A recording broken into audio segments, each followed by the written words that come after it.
किसान एवं बागवान भाई बहनों नमस्कार। डीडी हिमाचल से आप देख रहे हैं कार्यक्रम कृषि दर्शन।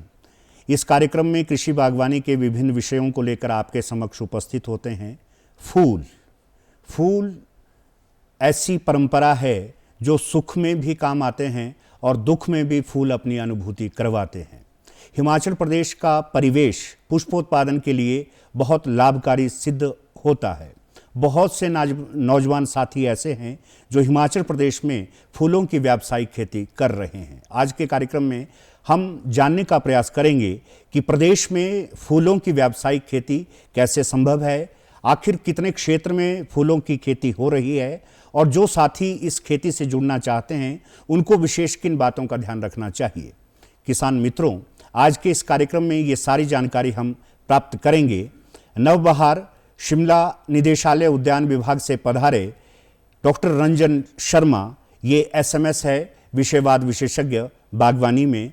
डॉक्टर रंजन, आपका कार्यक्रम में अभिनंदन है। बहुत बहुत। हमारे बागवान किसान जो इस कार्यक्रम से जुड़े हैं सबसे पहले यही जानना चाहते हैं कि हिमाचल प्रदेश में सर्वप्रथम फूलों की व्यावसायिक खेती कब से प्रारंभ हुई और आज लगभग कितने क्षेत्र में व्यावसायिक पुष्पोत्पादन किया जा रहा है। जी हाँ, अगर हम प्रदेश की बात करें तो 90 के दशक में पुष्प उत्पादन जो व्यावसायिक तौर पे हिमाचल में प्रारंभ हुआ था और 1992-93 में अगर देखें तो 25 हेक्टेयर क्षेत्र पे व्यावसायिक पुष्प उत्पादन प्रारंभ हुआ था। इसमें सोलन और आपके कांगड़ा, मंडी, इन जिलों में प्रारंभ हुआ था शुरू में। और ये जो पुष्प उत्पादन है ये बढ़ता हुआ 2013 के लगभग 900 हेक्टेयर्स तक एरिया में उत्पादन इसका हुआ है, परंतु धीरे धीरे इसमें थोड़ी गिरावट आई है और कोरोना काल से पहले ये 700 हेक्टेयर्स तक क्षेत्र पे पुष्प उत्पादन हो रहा था। पर कोरोना की महामारी के आते काफ़ी इसमें गिरावट आई है और लगभग आप ये कह सकते हैं कि 47% जो क्षेत्रफल है वो इसमें घट गया है। और आज के पिछले साल की अगर हम आंकड़े देखें तो 382 हेक्टेयर क्षेत्रफल पे पुष्प उत्पादन जो है हमारे प्रदेश में किया जा रहा है। डॉक्टर रंजन, फूलों की खेती के प्रति हमारे बागवान बहुत आकर्षित थे, लेकिन जैसा कि आप बता रहे हैं कि धीरे धीरे इसमें कमी है आई, शायद कोरोना भी एक इसकी वजह हो सकता है। लेकिन बागवान साथी आपसे जानना चाहते हैं कि कौन कौन से ऐसे व्यावसायिक पुष्प है जिनका उत्पादन प्रदेश में हो रहा है। जी हाँ, जैसे कि फूलों की बात है तो अगर हम आपने कहा भी कि फूलों का एक विशिष्ट स्थान है हमारे मानव संस्कृति में, तो प्रारंभिक तौर पे हमारे जितने भी ये खुले पुष्प होते थे जैसे गेंदा है, गुलाब है, तो अमूमन हम मंदिरों में या त्योहारों में इनका इस्तेमाल करते थे। शादी ब्याह में इसकी मालाएं बना के और इस्तेमाल किया जाता था। तो धीरे धीरे जिस तरह से शहरीकरण बढ़ा तो उस तरह से फूलों को उपयोग करने का तरीका भी हमारा जो है वो बदल रहा है और बदलता भी, आगे भी बदलता रहेगा। तो इसमें जो हमारा कट फ्लावर्स हैं, अब मैं लूज़ फ्लावर्स की बात की आपको, जैसे गेंदा और गुलाब, तो ये ऐसे फूल हैं जो कि बिना डंडी के उपयोग में लाए जाते हैं, जैसे माला बनाने के लिए या फिर मंदिरों में चढ़ाने के लिए। और जो कट फ्लावर्स है, कट फ्लावर्स हमारा ये हो गया कि जिसमें डंडी साथ में फूलों के साथ रखी जाती है, क्योंकि उस डंडी के साथ हम पुष्प गुच्छ बनाते हैं, बुकेज बनाते हैं। फिर कट फ्लावर अरेंजमेंट्स होती हैं डिफरेंट। अगर आपने देखा होगा तो कई बड़ी बड़ी मीटिंग्स हैं या पार्टीज़ हैं, उसमें हम क्या करते हैं, स्पॉन्ज तरह का ओएसिस बोलते हैं, उसमें कट फ्लावर्स को लगाते हैं और थोड़ा सा पानी डाल के रखते हैं ताकि जो पुष्प है वो सुंदर दिखे और काफ़ी समय तक टिके। तो इस तरह की अरेंजमेंट्स में कट फ्लावर्स उनको कहते हैं, खास तौर पे जिसमें कि डंडियाँ पुष्प के साथ रखी जाती है। तो ये भी हमारा व्यावसायिक पुष्प उत्पादन में आता है। इसके अलावा जो हमारे गमले हैं, पहले तो हम घरों को सजाने के लिए ही गमलों का उपयोग करते थे, पर अब क्या हो गया कि जैसे डिफरेंट स्टेजेस हैं या फिर आपके एयरपोर्ट्स आपने देखे होंगे, तो या फिर बड़े बड़े ऑफिसेज हैं या पार्टीज़ हैं या बड़े बड़े फंक्शंस हैं, तो उसमें छोटे छोटे पॉट्स जो हैं उनमें पुष्प उगाकर तो इस तरह की अरेंजमेंट की जा रही है। और ये जो उत्पादन है, इस तरह का व्यावसायिक उत्पादन जो है हमारे प्रदेश में बढ़ रहा है आज की डेट। डॉक्टर शर्मा, आप बात कर रहे हैं कट फ्लावर्स की। कट फ्लावर की ऐसी कौन कौन सी प्रजातियां हैं जो प्रदेश में उगाई जा सकती है और जिन फूलों को उगाकर हमारे जो बागवान है वो लाभान्वित भी हो सकते हैं? देखिए, अगर हम 90 के दशक की बात करें, क्योंकि तब से प्रारंभ हुआ था, तो ओपन का मतलब हो गया कि बिना पॉली हाउस के जो खेतों में हम लगाते हैं, तो उस टाइम पे गुलदाउदी हमारी खेतों में लगाई जाती थी और साथ में ग्लैडुलस। तो ये जो दो पुष्प हैं ये ओपन में काफ़ी मात्रा में लगाए जाते थे और आज भी लगाए जा रहे हैं। परंतु आज जो है कार्नेशन, लिलियम, रोज़, जरबरा, ये ऐसे पुष्प हैं जो प्रोटेक्टेड कल्टीवेशन या ग्रीन हाउस में लगाए जा रहे हैं।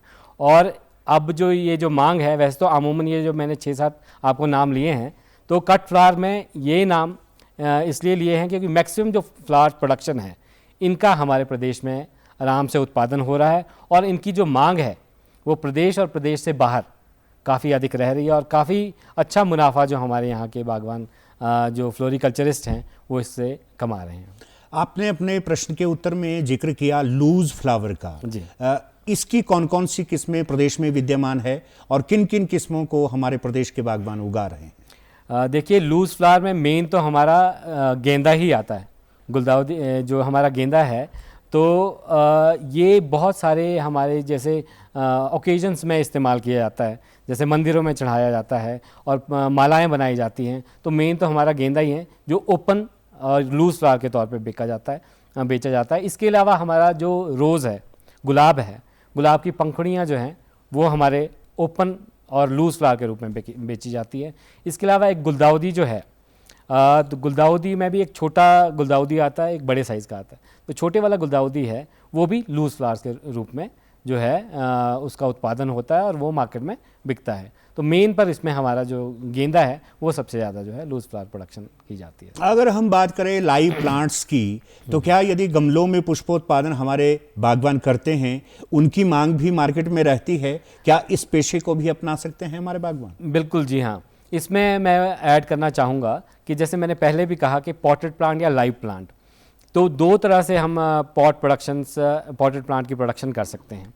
एक तो अगर हम अपने घरों के लिए प्रोडक्शन हमें चाहिए, और दूसरा कि अगर हमें ओकेजन्स के लिए प्रोडक्शन चाहिए, जैसे डिफरेंट पार्टीज़ हो रही हैं या फंक्शंस हो रहे हैं, तो लाइव प्लांट का मतलब हो गया कि बिल्कुल छोटे साइज़ के पॉट में प्लांट और जिसमें फूल, बहुत सुंदर फूल लगे हैं और इकट्ठे हम 100 पॉट्स जो हैं एक ही स्थान पे रख रहे हैं, ताकि अगर हमारे लॉन्ग ओकेजन्स कोई हो रहे हैं, 10-15 दिन का कार्यक्रम है, तो उसमें हम एक बार इस तरह के पॉट रख देते हैं तो वो पूरा उस एरिया का जो शोभायमान कर देता है। तो वो हो गया हमारे लाइव प्लांट्स। बेसिकली हिमाचल जो है हमारे ऑफ सीज़न प्रोडक्शन जो है उसके लिए जाना जाता है, क्योंकि जब हमारे यहाँ पुष्प खिलते हैं और प्रोडक्शन होती है तो नीचे जो प्लेन्स वाला इलाका है वहाँ पर इस तरह के पुष्प नहीं खिलते। तो जितने भी हिली रीजन है, हिली एरियाज़ हैं, वहाँ पे हम इस तरह के लाइव प्लांट्स लगाते हैं। जैसे इसमें भी हमारी अलग अलग किस्म है। अगर हम देखें, हिमाचल में हमारा जिरेनियम एक बहुत ही अच्छा पॉटेड प्लांट है, तो उसमें भी एक ही तरीका का फूल नहीं होता, उसमें भी हज़ारों किस्में हैं और हज़ारों किस्मों में अलग अलग रंग के पौधे हैं। तो वो हमारे काफ़ी उत्पादन हिमाचल में हो रहा है। इसके अलावा साइक्लेमन एक पौधा है जो कि हिली एरियाज़ में ही होता है। फूशिया है, जैसे कि आपने लेडीज़ ईयरिंग देखा है, तो उस तरह का झुमका फूल उसको कहते हैं, तो वो हमारे प्रदेश में उगाया जा सकता है, आराम से उगा भी रहे हैं इनफैक्ट लोग।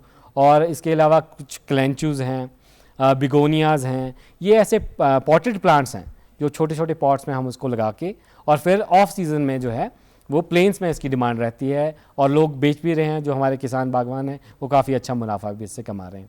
और दूसरा, मैंने जैसे आपको कहा कि पॉटेड प्लांट्स तो घरों के लिए, क्योंकि अब जैसे जैसे शहरीकरण बढ़ा है वैसे वैसे हमारे जो पॉट्स हैं, गमले हैं, उनकी मांग हमारे हिमाचल में भी काफ़ी अधिक बढ़ गई है। अगर आप शिमला से अगर चंडीगढ़ की तरफ भी जाते हैं तो हिमाचल में ही आपको रास्ते के किनारे कई छोटी छोटी नर्सरीज़ मिल जाएगी जो कि इस गमले वाले पौधों का उत्पादन भी कर रहे हैं और अच्छे दामों पे जो है वो बेच भी रहे हैं। जी दर्शकों, डीडी हिमाचल से आप कार्यक्रम देख रहे हैं कृषि दर्शन। आज हम बातचीत कर रहे हैं हिमाचल प्रदेश में व्यावसायिक पुष्पोत्पादन कैसे संभव हो सकता है। इस सारी बातचीत को करने के लिए आज स्टूडियो में हमारे साथ मौजूद है निदेशालय उद्यान विभाग नवबहार शिमला से डॉक्टर रंजन शर्मा, ये विषयवाद विशेषज्ञ है। हम बातचीत कर रहे हैं कि कौन कौन से फूलों का उत्पादन आज हमारे प्रदेश में हमारे किसान बागवान कर सकते हैं, और पुष्पोत्पादन से यदि आप जुड़ते हैं कितने लाभ में रहेंगे। हमारे बागवान आपसे जानना चाहते हैं कि व्यावसायिक पुष्पोत्पादन से यदि कोई बागवान किसान जुड़ता है तो उनको किन विशेष बातों का ध्यान रखना चाहिए। व्यावसायिक पुष्पोत्पादन से हमारे नौजवान कैसे जुड़ सकते हैं? बिल्कुल, देखिए, इसके लिए मैं सबसे पहले ये आपको बता देना चाहता हूँ कि जब हम व्यावसायिक पुष्प उत्पादन की तरफ जाते हैं तो उचित प्रशिक्षण जो है बहुत ही आवश्यक है, क्योंकि कोई भी अगर हमने पौधा तैयार करना है तो उसको तैयार करने की विधि जानना बहुत ही आवश्यक है, क्योंकि हर पौधा बीज से तैयार नहीं किया जा सकता, कटिंग से तैयार नहीं किया जा सकता, और इसमें अलग अलग तरीके हैं कि कब हमें बीज लगाना है। हर पौधा एक ही मौसम में बीज लगा के तैयार नहीं किया जा सकता, कटिंग भी हर मौसम में नहीं लगाई जा सकती।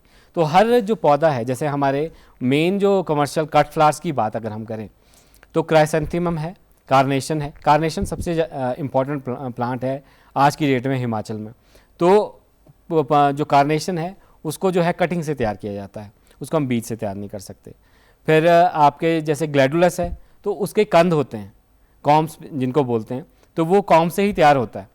तो और उसको जो है, इसके अलावा जैसे ट्यूलिप्स है तो उसके बल्ब्स होते हैं, क्राइसेंथेमम है उसकी कटिंग्स होती हैं।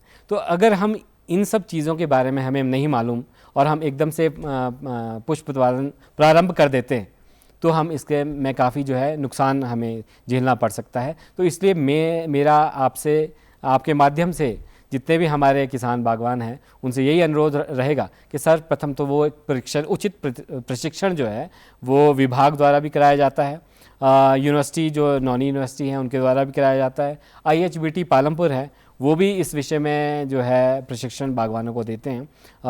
4-5 दिन का प्रशिक्षण होता है, तो वो अवश्य सबसे पहले प्रशिक्षण लें। प्रशिक्षण के दौरान किस तरह के हमने पौधे तैयार करने हैं, किस तरह की उनको एनवायरनमेंट कंडीशन चाहिए तैयार होने के लिए, कब कब उनमें स्प्रे होनी है, कटिंग किस तरह से करनी है, मार्केट में किस तरह से पौधे हमें जो काट के फूल जो है वो पहुंचाने हैं, इन सभी विषयों के बारे में विस्तृत जानकारी जो है वो प्रदान की जाती है। तो बहुत ही आवश्यक है प्रशिक्षण का। आपके कहने का तात्पर्य है कि ट्रेनिंग का होना, प्रशिक्षण का होना अति अनिवार्य है, ताकि आगे चलकर हमारे किसानों को, बागवानों को नुकसान ना हो।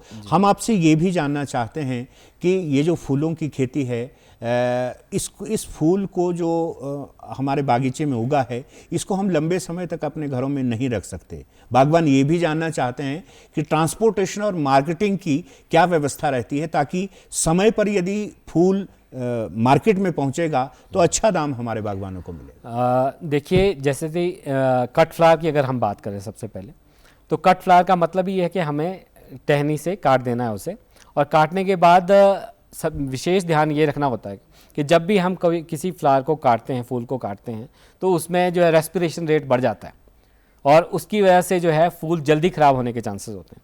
तो हमें क्या करना होता है, कट करने के बाद इमीडिएटली जो है उसको वेस्ट सॉल्यूशन बोलते हैं, या उसमें हमें डिप करना चाहिए उसे, और ठंडे स्थान पे रखना चाहिए। उसके बाद रखने के बाद उसकी पैकिंग करें थोड़ी देर में, और पैकिंग हमें अच्छे तरीके से करनी चाहिए। जो जैसे कि कार्नेशन है तो उसमें प्लास्टिक की स्लीव्स लगाई जाती हैं, 20 का बंडल बनाया, प्लास्टिक की स्लीव्स चढ़ाई, उसके बाद प्रॉपर उसमें बांध के उसे रबड़ के साथ उसे बांधा जाता है और फिर बॉक्सेस में, डब्बे में डाल दिया जाता है।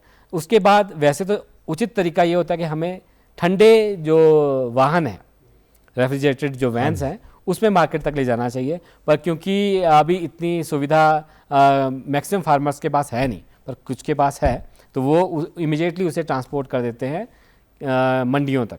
अभी जो मैक्सिमम जो मंडी है, जैसे मार्केटिंग की बात की, तो मंडी अभी हमारी मैक्सिमम गाज़ीपुर मंडी जो है दिल्ली के साथ जो लगती हैं, वहाँ पर ही है पुष्प की मंडी, और एक मंडी अभी लास्ट ईयर परवाणू में भी एस्टेब्लिश हुई है। तो पर मंडियों में भेजने के लिए आमतौर पे अभी जो किसान बागवान हैं वो बसों की छत में बक्सेस जो है रात को डाल देते हैं या डिक्की में भर देते हैं, या ट्रेन के माध्यम से भी भेज रहे हैं, क्योंकि मार्केटिंग ज़्यादातर जो मार्केट है वो हमारी गाज़ीपुर मंडी है, या फिर कुछ पंजाब एडजॉइनिंग जो एरियाज़ हैं वहाँ पे भी इसे भेज रहे हैं। तो उस टाइम पे ख़ास तौर पे ये सावधानी रखनी पड़ती है कि आज अगर हमने फूल काटा तो वो आज ही रात को ट्रांसपोर्ट हो जाए ताकि सुबह मंडी में वो लग जाए। फिर उसके बाद जो है वो फिर जो वहाँ पे ख़रीदार हैं वो उसे उचित निकाल के उसे पानी में डाल के या वेस्ट सॉल्यूशन में डाल के उसे स्टोर करते हैं कुछ टाइम के लिए। अगर हम पुष्पोत्पादन की बात करें डॉक्टर रंजन, दो तरह के तरीके हैं, एक प्रोटेक्टेड कल्टीवेशन जिसे हम हरित गृह में फूल उगाते हैं और एक खुले में फूलों का उगाना। तो हिमाचल प्रदेश के यदि परिवेश की बात करें तो क्या यहाँ दोनों तरीके से पुष्पोत्पादन किया जाता है? और हमारे बागवान आपसे ये भी जानना चाहते हैं कि बागवानों के लिए लाभकारी कौन सा तरीका है, प्रोटेक्टेड कल्टीवेशन या खुले में फूल उगाना? देखिए, जहाँ तक कि खुले की बात है तो खुले में पुष्प उत्पादन कुछ फूल हैं जैसे आपके ग्लैडुलस है तो वो हमें खुले में ही करना है। फिर आपका गेंदा है मैरीगोल्ड, वो भी हमें खुले में ही करना है क्योंकि वो आराम से हमारे जो क्लाइमेट है उसमें आराम से उसका उत्पादन हो जाता है। बट बात वही आ जाती है कि अगर हम जो चीज़ें पॉली हाउस में लगाएंगे उसे हम सुरक्षित क्षेत्र में रख रहे हैं तो सावधानी भी हमें ज़्यादा चाहिए, और उसमें हम जो है साल भर जो फूल को लगाने के बाद उससे पुष्प उत्पादन ले सकते हैं। ख़ास तौर पे जैसे कार्नेशन है, एक बारी हम प्लांटेशन अगर कर देते हैं उसमें तो 3-1 साल लगभग जो है वही पौधा हमें पुष्प देता रहेगा। पर अगर उसी पौधे को हम बाहर ओपन फील्ड में लगाएंगे तो वो हमारा एक सीज़न के बाद जो है वो पौधा ख़राब हो जाएगा, क्योंकि बारिशों के दौरान मैक्सिमम जो बीमारियां हैं वो इन पौधों को जकड़ लेती हैं। तो इसलिए सबसे बेहतरीन तरीका पुष्प उत्पादन का, चाहे वो कट फ्लावर प्रोडक्शन हो या फिर आपका जो हमारे लाइव प्लांट्स है, पॉटेड प्लांट हैं, उनका भी हमें हरित गृह में ही करना चाहिए, क्योंकि हरित गृह में मेन चीज़ है पुष्प के साथ जुड़ी हुई क्वालिटी। अगर पौधों की पुष्प की क्वालिटी हमारी अच्छी नहीं होगी तो उसके अच्छे दाम नहीं मिलेंगे। और आजकल क्या हो गया है कि मैक्सिमम हिली स्टेट्स जितने भी हैं, जैसे एडजॉइनिंग हमारा उत्तरांचल लगता है, तो वहाँ पे भी ये जो प्रोडक्शन हम यहाँ पे ले रहे हैं वो भी इसी प्रोडक्शन को काफ़ी बढ़ा रहे हैं। तो कंपटीशन मार्केट में बहुत ज़्यादा हो गया। तो हमें अगर गुणवत्ता वाला पौधा तैयार करना है, पुष्प हमें तैयार करने हैं, तो हरित गृह में ही इनका उत्पादन जो है करना पड़ेगा। दूसरी बात ये है कि जो ये पौधे जो हम लगा रहे हैं, क्योंकि इसका लागत जो है काफ़ी अधिक होती है पौधे की भी, तो हम इतने महंगे पौधे को ओपन फील्ड में भी लगा के उसे ख़राब नहीं कर सकते। हरित गृह में लगाएंगे तो हमें आमदनी भी अच्छी होगी और हम उसका अच्छी तरह से जो है केयर कर सकते हैं, क्योंकि उसमें हम पानी जो है अपने हिसाब से मैनेज कर सकते हैं। ड्रिप इरिगेशन सिस्टम से हम पानी देंगे तो अधिक मात्रा में पानी भी नहीं देंगे, जब जब हमें आवश्यकता है तब हम पानी दे सकते हैं। दूसरा ये है कि हम उसमें वेंटिलेशंस होती हैं हरित गृह में, साइड में हमें खिड़कियाँ लगी होती है कि अगर वहाँ पे ह्यूमिडिटी ज़्यादा हो जाती है तो हम खिड़कियाँ खोल सकते हैं। तो अपने हिसाब से थोड़ा बहुत जो वातावरण है वो हम उसे मैनेज कर सकते हैं। और सबसे बड़ी बात है कि जैसे हिमाचल है तो हिमाचल में नेचुरली वेंटिलेटेड पॉली हाउसेस काम में आ जाते हैं, जबकि अगर हम प्लेन्स की बात करें तो वहाँ फ़ैन पैड सिस्टम लगाना पड़ता है। तो जिसमें फ़ैन पैड सिस्टम लगता है तो उन हरित गृहों की जो लागत है वो काफ़ी अधिक होती है, जबकि जो हमारे हिमाचल में है तो उसमें लागत जो है नेचुरल वेंटिलेटेड जो पॉली हाउसेस है उसमें लागत जो है कम होती है। और साथ में दूसरी बात यह है कि विभाग द्वारा 85% की सब्सिडी हरित गृह लगाने के लिए प्रदेश सरकार द्वारा दी जा रही है। बागवान किसान अक्सर ये सोचते रहते हैं कि वो तो काम करना चाहते थे लेकिन बागवानी विभाग उनके लिए क्या कर रहा है, या यदि वो पुष्पोत्पादन में आना चाहते हैं तो बागवानी विभाग की सहायता हमारे बागवानों को कैसे मिलती है, और कौन कौन सी ऐसी मुख्य सहायताएं हैं जो हॉर्टिकल्चर डिपार्टमेंट बागवानों को मुहैया करता है? देखिए, अगर पुष्प उत्पादन की बात करें तो हिमाचल प्रदेश सरकार द्वारा हमारी 6 पुष्प नर्सरियाँ एस्टैब्लिश है पूरे प्रदेश में, और इसके अलावा 2 हमारे मॉडल फ्लोरिकल्चर सेंटर हैं, जैसे कि महोग बाग में चायल में है और दूसरा हमारा पालमपुर में है। इसके अलावा अभी जो हिमाचल प्रदेश हॉर्टिकल्चर डेवलपमेंट जो प्रोजेक्ट आया है उसके तहत भी 2 सेंटर ऑफ एक्सीलेंस बने हैं, जिनमें कि पुष्प उत्पादन के लिए नई नई किस्में जो हैं बाहर से लेकर यहाँ पे लगाई गई हैं, और वहाँ पे एक प्रशिक्षण केंद्र भी एस्टेब्लिश हुआ है।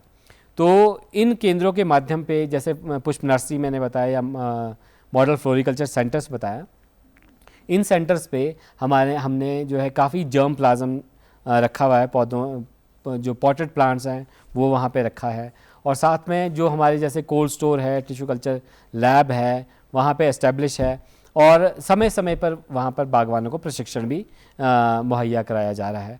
इसके अलावा अगर हम बात करें फार्मर्स के लिए डायरेक्ट बेनिफिट की, तो जैसे कि मैंने पहले कहा आपको कि पॉली हाउस बनाने के लिए, या फिर आपके शेड नेट बनाने के लिए, या फिर पॉली टनल्स बनाने के लिए विभाग द्वारा हिमाचल प्रदेश पुष्प क्रांति योजना एक तो वो चलाई जा रही है।